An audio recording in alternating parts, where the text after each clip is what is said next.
ஓம் ஸ்ரீ சாய்ராம். என் அன்பு குழந்தையே, உன் சாயப்பா பேசுகிறேன். என் அன்பு குழந்தையே, உன்னை எத்தனை முறை சிக்கலில் இருந்து நான் விடுவித்தாலும் நீயாகவே சென்று அந்த மாய வலையில் சிக்கிக் கொள்கிறாய். என் அன்பு தங்கமே, திரும்ப திரும்ப உன்னை வலையிலிருந்து விழவைக்கும் அந்த மாயையை புரிந்து அதனிடமிருந்து வெளியேறு.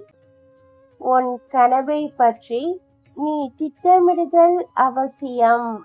நீ திட்டமிட்டால் உன்னால் செயல்படுத்த முடியும். என் அன்பு செல்லமே, அல்லாஹ் மாலிக்